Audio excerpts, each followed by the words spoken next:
Alors, j'ai le plaisir d'accueillir notre deuxième présentatrice donc Alexia Guingant de l'Université de Strasbourg, qui détient une bilicence franco-allemande en langue, littérature et civilisation allemande de l'Université de Paris-Sorbonne et de l'Université de Bonn, ainsi qu'un master en plurilinguisme et interculturalité de l'Université de Strasbourg. Donc, elle prépare actuellement à cette même université une thèse de doctorat intitulée « Représentation linguistique dans les œuvres dystopiques modernes, analyse sociolinguistique », donc thèse qui s'intéresse au rapport entre langue, pouvoir, société et représentation du linguiste savant. Alexia. C'est parti. Bien, tout d'abord, merci au comité organisateur de me laisser l'opportunité de vous parler aujourd'hui. Donc, vous l'aurez compris, aujourd'hui, je vais vous parler de dystopie et de personnages féminins, plus précisément des linguistes savantes, comme on va le voir par la suite. Alors, je suis désolée, je viens de voir qu'il y a un petit décalage par rapport à mon écran. Donc, pour commencer très brièvement, en guise d'introduction, un état de l'art, donc le cadre théorique dans lequel je me situe. On va parler aujourd'hui de linguistique populaire. Alors, qu'est-ce que c'est que la linguistique populaire ? C'est une linguistique qui part du principe que tous les non-linguistes universitaires ont quelque chose à dire des pratiques langagières et que ces choses-là peuvent être recevables aussi pour les linguistes universitaires que nous sommes. Alors, juste pour développer un petit peu rapidement, retenez ça parce qu'on va revenir dessus au cours de la présentation. La linguistique populaire, telle qu'elle a été définie en France par Marianne Pavot, elle désigne un continuum que vous pouvez voir ici, qui va du linguiste ou de la linguiste professionnelle universitaire au locuteur ordinaire, qui a donc des choses à dire sur la linguistique, en passant par les écrivains, les logophiles, donc ceux qui inventent des langues, les ludolinguistes qui font des jeux de langue, les locuteurs militaires, militants, etc., etc. Alors, ça, c'est le premier cadre théorique très important. Le second qui va compléter celui-ci, c'est l'imaginaire linguistique. Alors, l'imaginaire linguistique, en fait, c'est défini par une chercheuse française qui s'appelle Anne-Marie Oudebine comme le rapport du sujet parlant à sa langue, d'accord ? Donc, c'est la façon dont, en tant que locuteur, on va appréhender nos propres pratiques langagières et les représentations qui vont être véhiculées par ce rapport. Ce qui m'amène à mon troisième cadre, les stéréotypes, donc ici les représentations en fait sociolinguistiques qui sont partagées au sein d'une même communauté, par exemple la communauté des écrivains, donc plutôt généralement une élite intellectuelle, ce genre de choses. Voilà. Alors, on va commencer par parler un petit peu du corpus qu'on va aborder aujourd'hui sur les dystopies, puis on parlera plus précisément des personnages genrés, donc des figures féminines comme masculines, pour terminer sur une réflexion sur la langue et les personnages. Alors, pour ce corpus, très rapidement, une définition de ce qu'est le genre dystopique, et ensuite les nouvelles dont nous allons parler.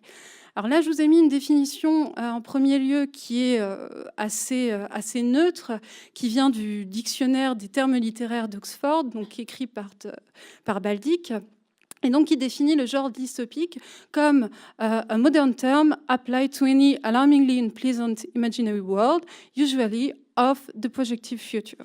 Donc, ce qui est intéressant là-dedans, c'est bien sûr l'avenir, et ce qui est dit aussi en fin de définition, c'est cette idée de satire moderne, donc, que reprend aussi Hélène Bellemare-Page, donc, qui est à l'UQAM, juste ici, juste à côté, qui définit la dystopie comme quelque chose fondé sur un rejet amer du présent et qui dévoile au grand jour les craintes suscitées par l'évolution d'une civilisation. Donc en fait, la dystopie, telle que moi je l'entends et telle qu'on va l'entendre aujourd'hui, elle se définit par plusieurs types et degrés qui vont en fait partir d'une extrapolation d'un ou de plusieurs éléments pour en démontrer les potentiels dangers dans un avenir plus futur. Donc ça peut être un danger technologique, politique, écologique, économique, etc. Ça peut être plusieurs choses en même temps, bien sûr. Alors pour la nouvelle, en fait, on va parler de trois nouvelles. La première, par ordre alphabétique, hein, c'est tout à fait neutre. C'est une nouvelle écrite par Nicolas Ancion, qui est un auteur belge francophone, ça a son importance, et qui s'appelle Bruxelles Insurrection, et qui raconte en fait l'enlèvement de deux autoproclamés anarchistes de la francophonie qui kidnappent un académicien de l'Académie française et le torturent, notamment avec un dictionnaire, pour en fait lui faire comprendre que la langue française n'est pas qu'à Paris et que la francophonie belge est tout aussi légitime que la francophonie de France.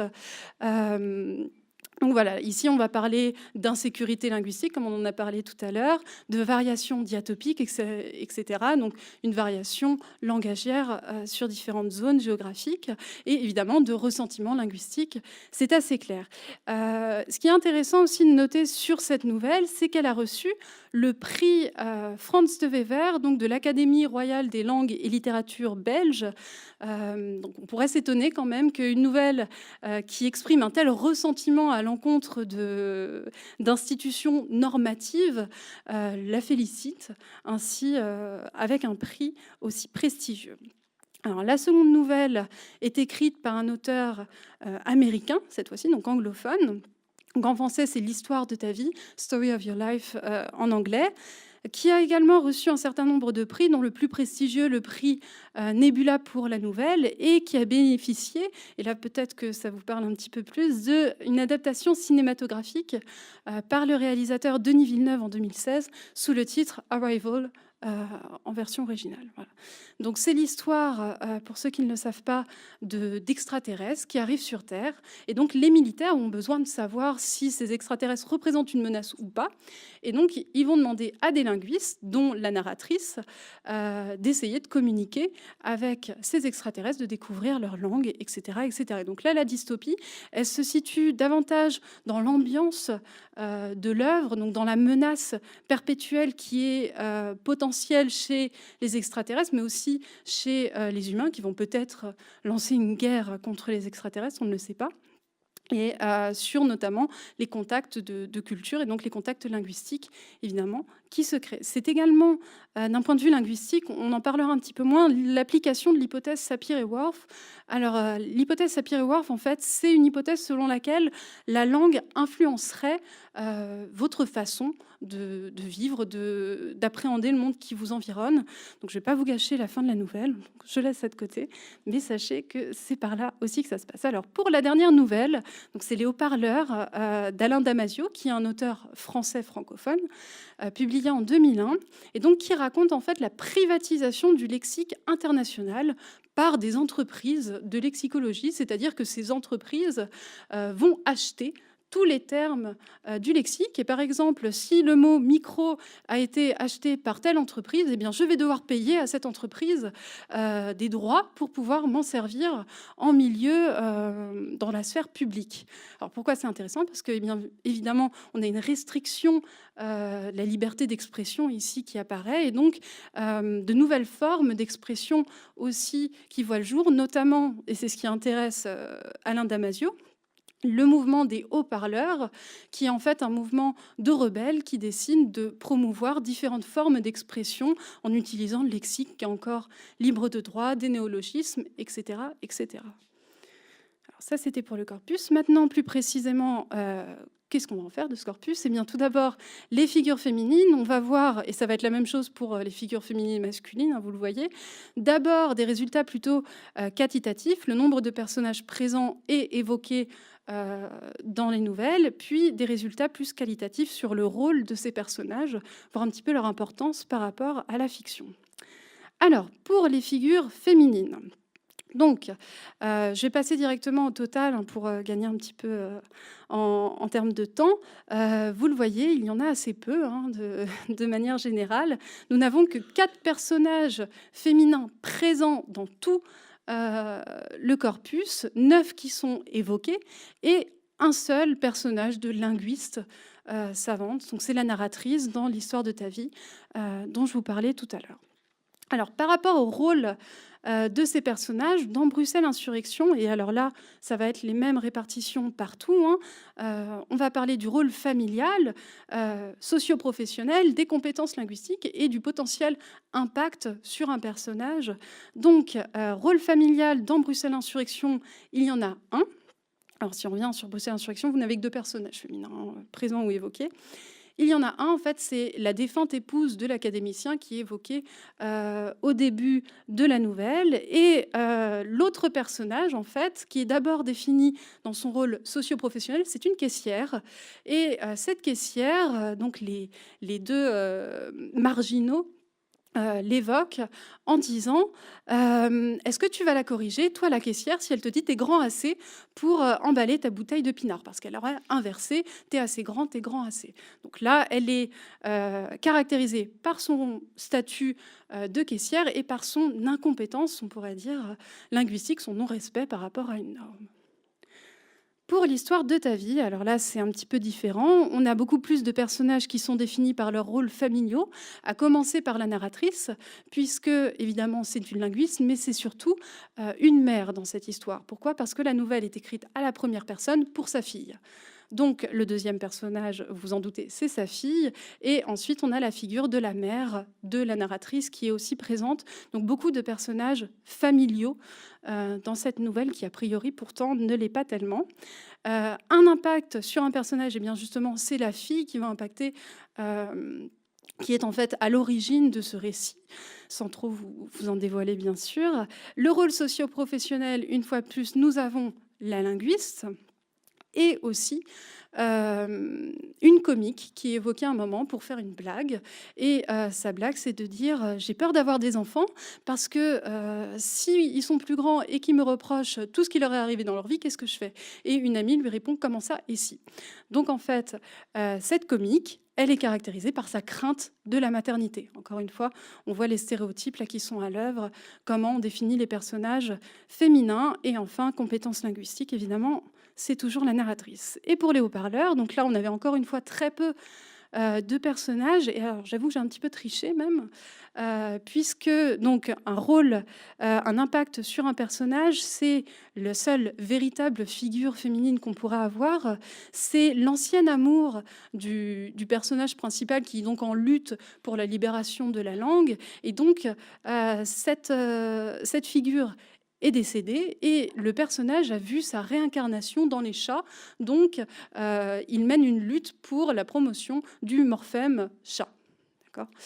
Et donc, dans les rôles socio-professionnels, en fait, il y a deux évocations à des figures plus ou moins féminines. La première, c'est à la jeunesse, caractérisée la jeunesse aisée de Phénix, c'est là où se passe la nouvelle.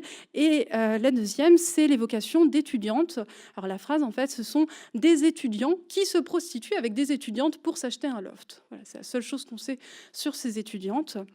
Donc c'est assez restreint, vous le voyez. Et encore une fois, là, on a une notion non pas de familiale, mais tout de suite la sexualisation des personnages féminins qui intervient.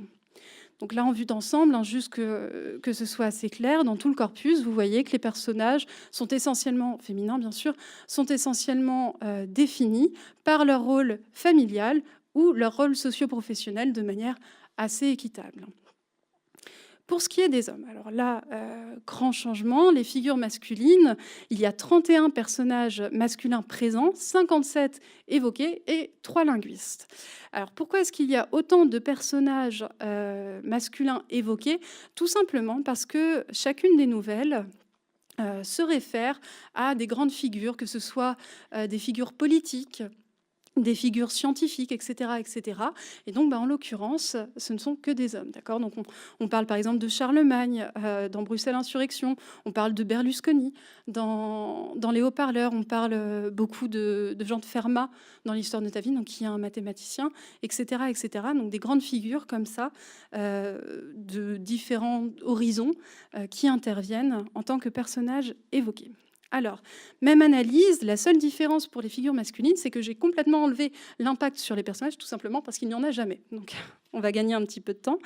Alors, pour Bruxelles Insurrection, là, on le voit, une grande partie des personnages, et c'est normal quand on connaît le sujet de l'œuvre, une grande partie des personnages se définit par ses compétences linguistiques. Alors, on va avoir, si on reprend les catégories de Marianne Pavot, on a évidemment des linguistes universitaires, mais on a beaucoup d'écrivains qui sont évoqués. Ah, je me souviens quand j'apprenais les fables de La Fontaine ou ce genre de choses. Donc, il y a beaucoup de références comme ça littéraires que j'ai entrées dans cette catégorie. Et alors, dans les rôles professionnels, là, j'ai décidé pour un peu plus d'équité, de mettre les autres professions, qu'on en parle quand même. Il y a donc beaucoup d'hommes politiques, que ce soit des rois. Il y a également les professions des deux marginaux. Donc il y en a un, il est photographe, etc., etc. Donc là, c'est beaucoup plus varié, on va dire, en termes de compétences professionnelles. Et donc, pour le rôle familial, il n'y en a qu'un, c'est l'académicien, donc comme je vous le disais, qui évoque son épouse. Donc on peut dire qu'il se définit lui aussi par son rôle d'époux, ne serait-ce que brièvement, le temps de 2 phrases. Alors, pour l'histoire de ta vie, là, on le voit, le rapport est complètement différent. Il y a énormément de références professionnelles. Alors, dans les rôles professionnels, en fait, là, vous allez avoir les militaires, des physiciens, puisque les linguistes travaillent, en fait, en doublon avec des physiciens pour avoir un sujet de communication. Donc, il y a beaucoup de physiciens, de mathématiciens, etc., etc. Ça va être beaucoup de professions scientifiques. Ensuite, il y a un linguiste, un collègue en fait de Louise Mengs, qui n'est pas toute seule pour apprendre à communiquer, bien sûr, avec les extraterrestres qui sont un petit peu partout sur la planète. Donc il y a un autre linguiste qui est évoqué. Et donc les rôles familiaux, il y a quand même 2 personnages. En fait, ce sont les 2 compagnons à 2 moments de sa vie de la narratrice. Donc c'est quand même toujours en référence à la narratrice pour mieux la définir. Et alors, dans les haut-parleurs, cette fois-ci, on élude complètement les rôles familiaux et on a une quasi-égalité entre rôle professionnel et compétences linguistiques. Pourquoi cela? Tout simplement parce que un grand nombre des professions dans ce monde fictif des haut-parleurs est lié à la langue. Alors, on a beaucoup de néologismes. Par exemple, vous avez des collexiqueurs, donc des collectionneurs de lexique. On a des sémantiquaires, donc des antiquaires sémantiques, etc., etc. Donc, ils sont un petit peu à mi-chemin entre les deux. Vous avez des écrivains sous contrat également. Vous avez des rhéteurs, vous avez des huissiers, donc là qui ne sont que dans la catégorie bien sûr rôle professionnel. Donc il y a beaucoup de professions qui sont à mi-chemin entre les deux, puisque c'est tout l'enjeu de cette nouvelle. Alors, il me met que PowerPoint a cessé de fonctionner.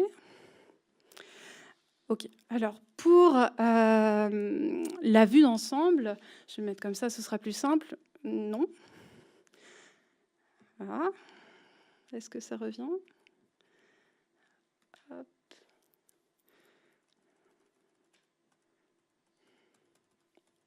C'est toujours là? Parfait. Alors, pour la vue d'ensemble, on le voit, là, la répartition est complètement autre que ce qu'on avait pour les figures féminines. Beaucoup sont définies par leur rôle professionnel, par leurs compétences linguistiques ou par leur engagement linguistique, on pourrait dire, et très peu, mais tout de même quelques-uns, sont définis par leur rôle familial. D'accord ? Donc, si je reprends très rapidement la vue d'ensemble pour les personnages féminins, je pense que vous voyez assez clairement la différence de caractérisation des personnages féminins et masculins. Alors maintenant, on va passer à notre dernière partie, la question de la langue et des personnages. Alors, on va se poser 2 questions. La première, est-ce que la langue ne serait pas tout simplement une affaire d'hommes, selon les auteurs de notre corpus? Et est-ce que la langue ne serait pas également une figure féminine présente en permanence dans le corpus? Alors, pourquoi est-ce que la langue serait une affaire d'homme? Alors, je vois que tout a été décalé. Bon, c'est pas grave. Alors, tout simplement, déjà, parce que les hommes interviennent. Qu'est-ce que ça veut dire que ça? Ça veut dire qu'ils proposent des créations linguistiques, des néologismes, des nouvelles solutions linguistiques, comme c'est le cas chez Damasio.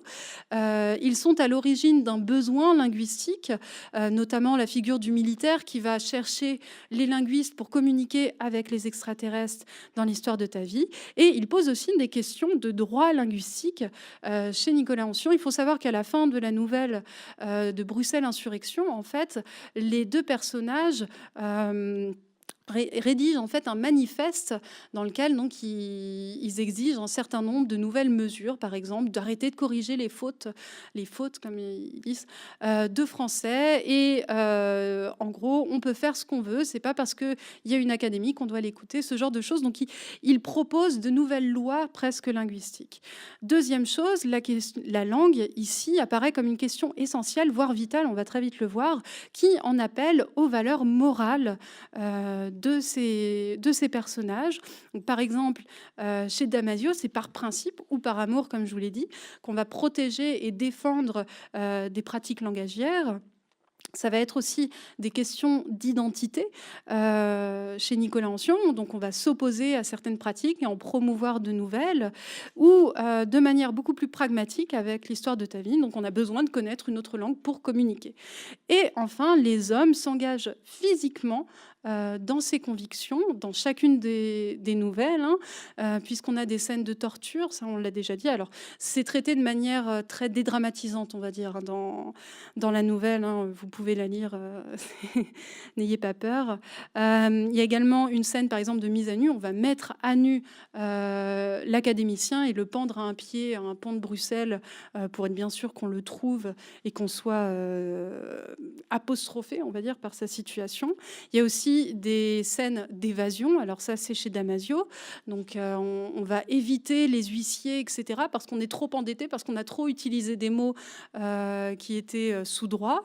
Des scènes d'emprisonnement aussi, quand on a été trop endetté. Et des scènes de suicide. Alors là, par contre, je ne vous le dirai pas, mais il faudra me faire confiance. Il y en a vraiment. Comme ça, vous pouvez les lire les yeux fermés. Et alors, la langue, que peut-on dire de la langue dans ce corpus? Eh bien déjà, premier constat, les figures féminines sont manifestement marginales dans le genre dystopique. Alors là, je ne vous ai présenté que 3 nouvelles. Dans le cadre de ma thèse, j'ai un corpus de un petit peu plus de 12 œuvres et pas que des nouvelles. Et je peux vous dire que les personnages féminins sont marginaux de manière générale. Donc, qu'il s'agisse des personnages féminins comme des linguistes femmes, bien sûr, ça on vient de le voir, et surtout chaque personnage se définit autour de stéréotypes genrés, comme on vient de le voir. Peu importe leur rôle, on va quasiment systématiquement les définir par leur rôle familial ou leur potentiel rôle familial, leur crainte de maternité, etc., etc. Alors l'exception, elle est avec l'histoire de ta vie, donc puisque le personnage de Louise Banks est caractérisé par ses compétences linguistiques, mais aussi par son rôle familial. Alors certes, contrairement aux hommes, il n'y a ici aucune intervention, aucune volonté d'intervention sur la langue. Le seul objectif, c'est la découverte de cette langue. Il n'y a pas d'engagement de valeur morale, personnelle ou quoi que ce soit. Encore que, puisque je vous l'ai dit, il y a une histoire de Sapir-Whorf, donc d'influence quand même sur la perception de sa réalité. Mais ici, elle agit dans l'exercice de ses fonctions universitaire, donc dans un rôle a priori strictement professionnel. Maintenant, dans la mesure où ce rôle professionnel est en perpétuelle discussion, échange avec son rôle maternel, il y a évidemment une influence qui se crée au niveau de la fiction par rapport à ça. Et donc même sur le rôle professionnel, on voit qu'il y a quand même une influence des stéréotypes sur les représentations qui sont véhiculées par rapport aux personnages féminins. Et donc enfin, peut-être qu'on pourrait se poser la question de manière un petit peu optimiste, si la nature de la langue dans notre corpus ne serait pas elle-même une figure féminine. C'est-à-dire que la langue, c'est une affaire personnelle qui invoque des émotions, que ce soit de la colère ou de l'amour.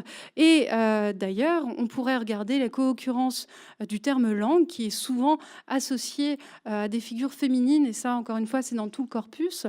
Pour vous donner un exemple assez trivial, dans Bruxelles Insurrection, la scène de la torture avec le dictionnaire, en fait, il donne des mots du dictionnaire à l'académicien qui doit donner une définition. Et s'il ne définit pas correctement, il mange la page. Et donc, ils en arrivent à cette scène-là, et donc il ouvre le dictionnaire, et le premier mot qu'il lui demande, c'est le terme « foufoune ». Voilà.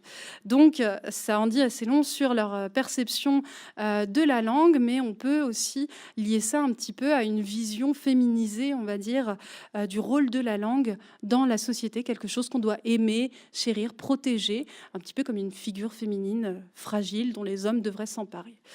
Alors, pour conclure très rapidement, donc on vient de le voir, il y a une minoration du rôle des personnages féminins, qu'ils soient linguistes ou non.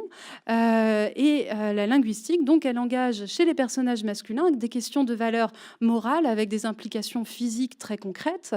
La langue est présentée comme un objet de convoitise, de rivalité.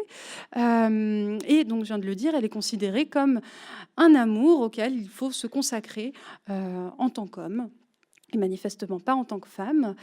Et c'est très intéressant, en dépit de ces questions langagières qui sont centrales dans chacune de ces fictions, on constate qu'il y a très peu de linguistes, qu'ils soient hommes ou femmes, qui sont présents dans ce corpus.